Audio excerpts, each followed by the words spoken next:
Hi, my name is Alfred Brock, and this is about the book Prevention is the Best Medicine. This is a drug primer for elected officials and parents. Let me read the entire introduction to you. Well, too often in my work involving teenagers, young adults, older adults, and even seniors, I find a general lack of basic information. And because of this dearth of information about the impacts that drugs have on their lives, livelihoods, and futures, they often find themselves in a world of woe that they never even imagined. Time and, more importantly, lives are being wasted every day. 143 Americans die every day from an overdose. These are people like you and I who have been taught that the drugs are okay. They're for recreational purposes. Cocaine, fentanyl, heroin. And if you die from it, it's your fault because you couldn't handle it or you didn't know how to do it. And that's just fake. Now, how can this be corrected? The romanticizing of drug use and the black market businesses associated with them needs to be updated. One can find many entertainment vehicles in movies, music, and other mediums that elevate the needless suffering and personal problems caused by drug use to heroic levels. Recent reports from the entertainment industry make it clear that this material is not about drug use. It's being created by people who use the drugs and sell the drugs. Their careers are built on a de facto advertising industry that supports the manufacturing, marketing, distribution, and sales of the drugs they include in their materials. Investment goes in to create these materials that says, look what happens, Very careful. We're seeing so much happening with influential folks and stars. And what's going on with all those drugs? Oh, they were using them for recreation, right? They happened to appear in a couple of movies that featured them, and, well, you can guess the rest. This book is intended to allow parents and elected officials as well to become aware of the basic information they need to know about what is going on in our communities.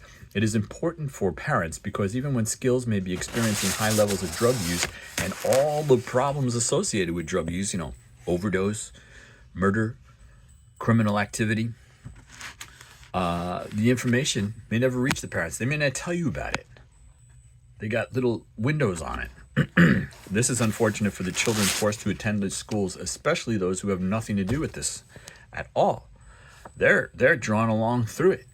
And it's bad enough for the kids that get sucked into it, but everybody else is potentially impacted by it. Growing up is hard to do. And growing up in the presence of the violence and mental illness that comes along with illicit drug use is a burden children should not have to bear.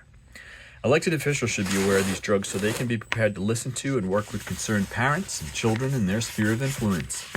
And I hope that they do that. Elected officials, because of the nature of the tax system in the United States, can weigh in on issues faced by local schools. It's unfortunate that as local school boards fight over whether or not to allow books about drugs and the problems they bring in the school library, they are spending enormous amounts of money on something called vape detectors and security devices to see if the kids are vaping, cocaine and marijuana in the bathroom, but they don't want to have books about it in their local library or the school library to teach about how bad it is. So there's a disconnect, and I don't know exactly where that is, but we do need to see more of this in the media. We do need to talk about it together. And this book begins to address that. This book provides a baseline of information that can provide a parent or elected official enough information to recognize the problems around them. They're pretty easy to see once you know what they are. It's clear at this point that 4 things can be stated in the United States of America. Number 1, we cannot arrest our way out of this drug problem. You can't arrest all the drug users. It is being used everywhere. It is being sold everywhere. They have penetrated, the drug dealers have penetrated every single market from early elementary school all the way through senior life living. It is crazy.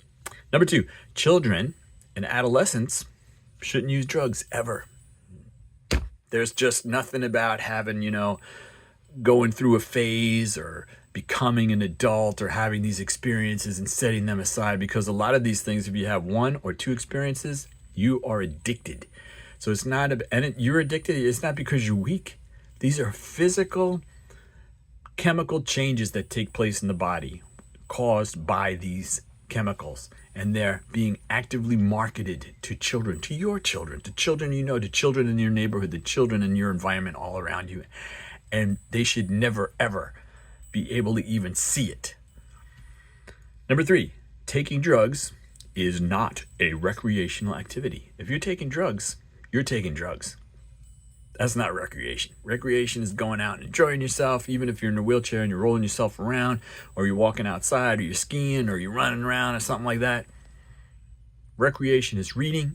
Recreation is doing yoga, karate, all these other activities. The activities of the human spirit.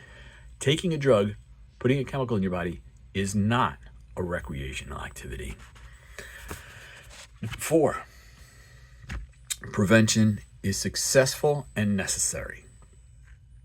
You got old drugs in your cabinets? Get them out of there. You guys are talking about how it's okay to go through a phase and things like that. No, it's not. Throw that right out of there. It's unacceptable.